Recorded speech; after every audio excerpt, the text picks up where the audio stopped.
Last leg of our trip is from Arctic Red River to Inuvik, and then Keith and I went from Inuvik all the way back upriver to Wrigley.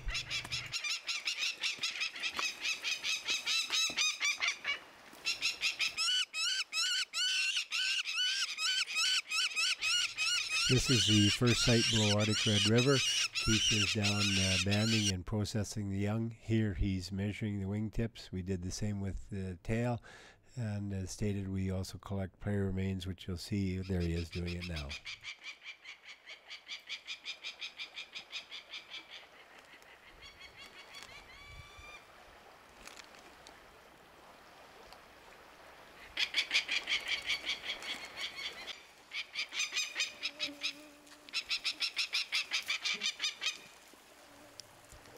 Keith is going down just using a rope without a harness, but as this cliff isn't very high, it's not really an issue. Rather similar to what we did by the Sansu Rapid.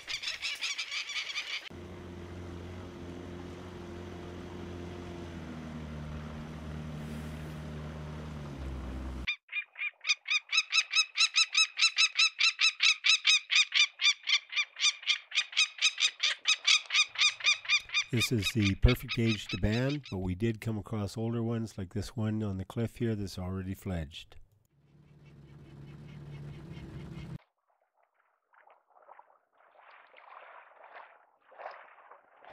Our last camp on the river, next stop Inuvik.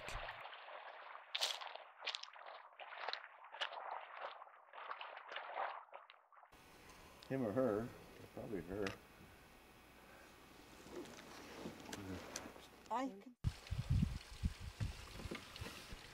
The Weeping Wall. There's only 2 satellites up there. Was there three adults, Sir Keith? Well, no, I saw. A golden eagle nest.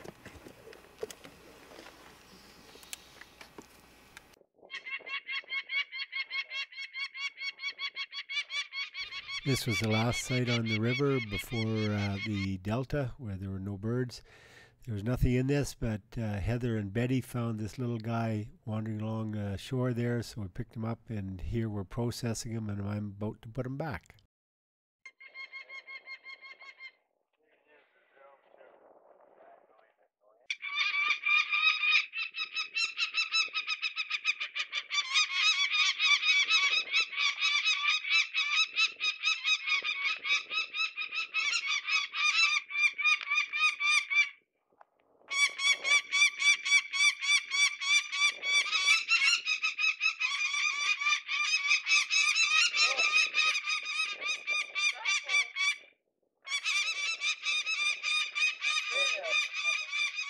We're having a picnic lunch with tortillas that we bought at Arctic Red River, and we're just discussing other ones that we had we didn't find till they were bad. We didn't know where they were.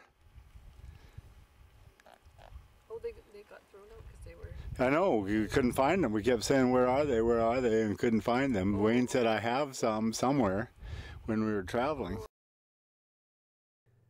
We're just motoring downriver towards Inuvik, and we came across this really nice house right out in the middle of nowhere. Keep in mind there are no roads, so it was kind of interesting to see.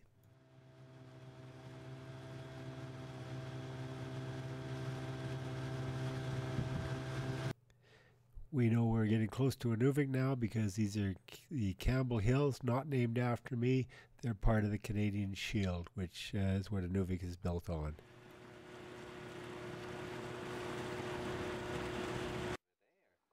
Wayne's cousin, who grew up in Inuvik, asked him to look up a really good friend, so we just happened to stop in here to ask about it, if this guy knew him, and he said, yes, that's my brother. This guy is Jim McDonald, and he invited us in for supper, to have supper with them, to stay overnight, made us blueberry pancakes in the morning, and we talked about what we were doing. We wanted to go into Campbell Lake, and he said, I'll take you in my boat, which is what we're doing here.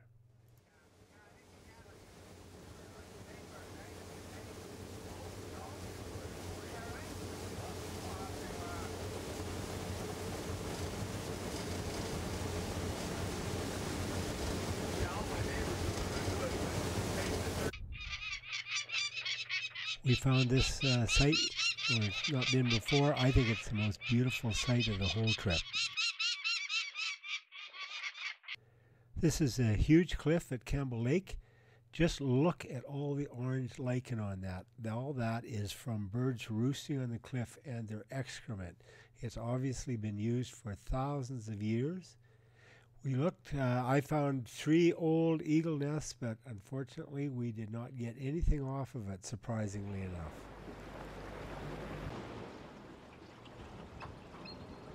Step out there.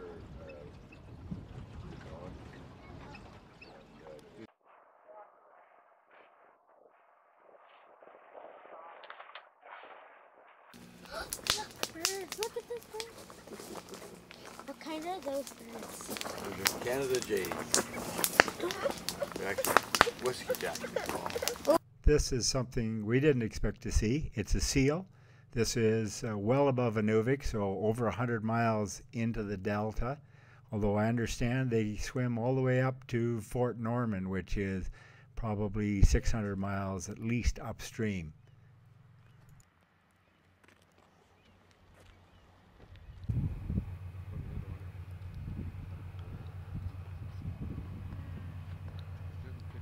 We finally made it to Inuvik. This is our camp. Nice to have a picnic table. And over behind there you're seeing the diesel generators that provide all the electricity for Inuvik. Because of the permafrost, all buildings have to be up above the ground on stilts, if you will. And all plumbing is also above the ground and covered by these pipes here. And this is the iconic Catholic church in downtown Inuvik.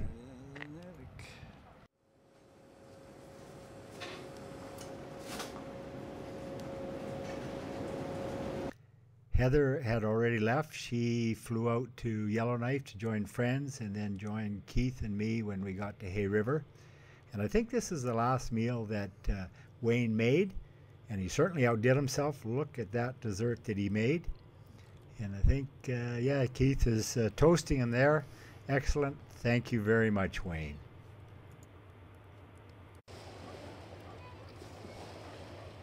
Now this is something you don't expect to see, especially in Inuvik, which is way north of the Arctic Circle.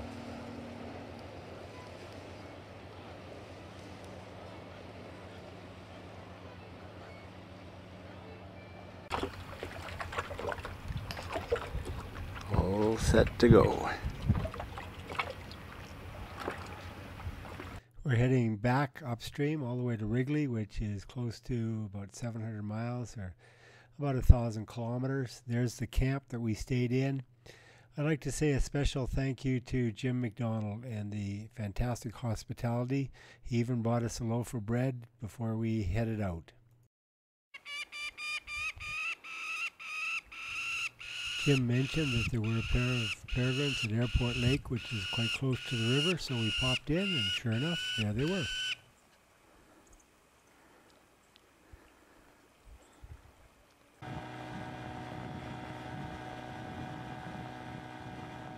Sunrise, isn't it gorgeous? We drove right through 24 hours a day for the first 3 days. One drove while the other slept. There's Keith sleeping there while I'm driving, and this is about 6 o'clock in the morning.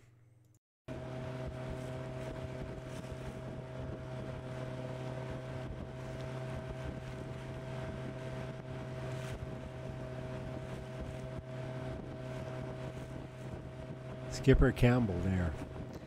The Mackenzie does start out clear coming out of Great Slave Lake, but it is filled with huge amounts of slumpage like this, of dirt going into it. And all of this dirt goes down the Mackenzie and forms the delta. And it's one of the largest deltas in the world. It's 210 kilometers by 62 kilometers, or over 13,000 square kilometers. There you can see just chunks of trees and things coming out. And these are small. There's sometimes huge areas, miles of dirt that goes into it. So the water is very dirty. And of course these cliffs where the slump is what the peregrines are nesting on. Since 1970, they were, ever since, as soon as they stopped the use of DDT, the over all they were getting, they just turn around. We're on the bridge of the Ekaloo, one of 2 Coast Guard ships that maintain the waterway, the Mackenzie. The captain asked us for a coffee, and we went down and had that, and all this tremendous great food, which was great. We spent 3 days solidly on the river, coming off, and they even asked us if we wanted to shower, to wash our clothes. It was terrific. The engineer helped us out by making a shear pin for our boat, and even got internet access, and I was able to check out a job, but I had to say, I'm in the middle of the Mackenzie River, north of the Arctic Circle, and won't be home for another week to 10 days. And they, strangely enough, didn't believe me when I got back and talked to them. It was really the highlight and very refreshing. It was a great break for us.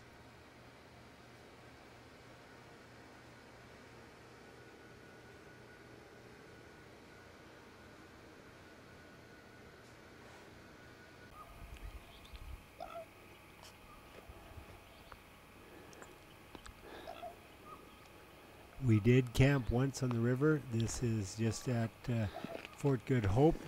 We got in after hours and couldn't get fuel, so we camped and got up early in the morning. We're heading out. This is beautiful downtown Fort Good Hope. The wildlife officer helped us get fuel, and we checked out the church here, which I'm showing you, really quite something. In Millerville, we have an old church, a log church that we're very proud of, was completed in 1896, and this one was completed 11 years before that. It's almost on the Arctic Circle, and there's still no permanent road into Fort Good Hope, only a winter road. Amazing.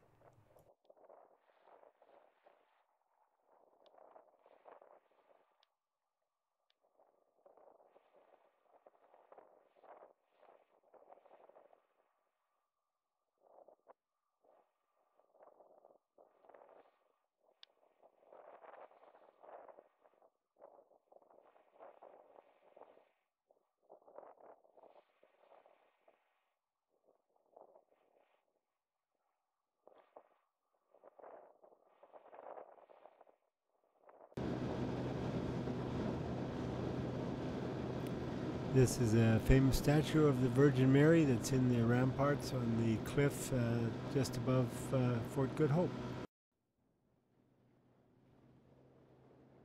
This was probably the scariest part here, going bypassing these rapids, and unfortunately my little motor wouldn't quite do it. Keith said he was watching his GPS going 2, 3, 1, -1. We had to turn towards the rocks, didn't think we'd do it, and we had to put 2 motors. We had a backup 9.5 horse, which finally did it.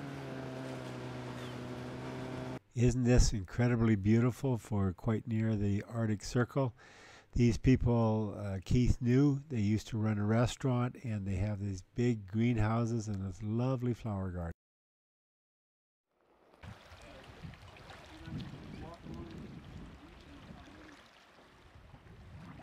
Our last fuel up, this guy worked for the territory government, and he had the luxury of a pump, which was great, better than siphoning.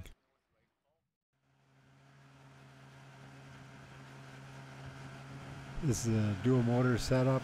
We had enough fuel, so we used both and made it go faster. And here is the other Coast Guard ship, the Dumit. We came by early in the morning, hoped to get morning coffee, but we were too early, so we just kept going. We finally made it in about midnight after spending 9 hours in the rain.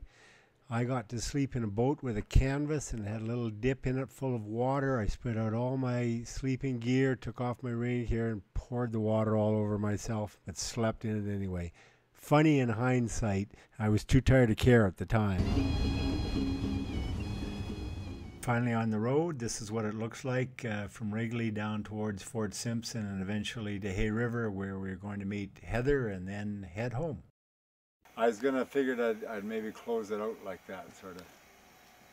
Then I thought, well, this is probably our last meal that we're making here, so get some of that. I've already got one of the truck and the boat here, so all ready to go. Yeah, everything. Yeah, it looks all right. Oh.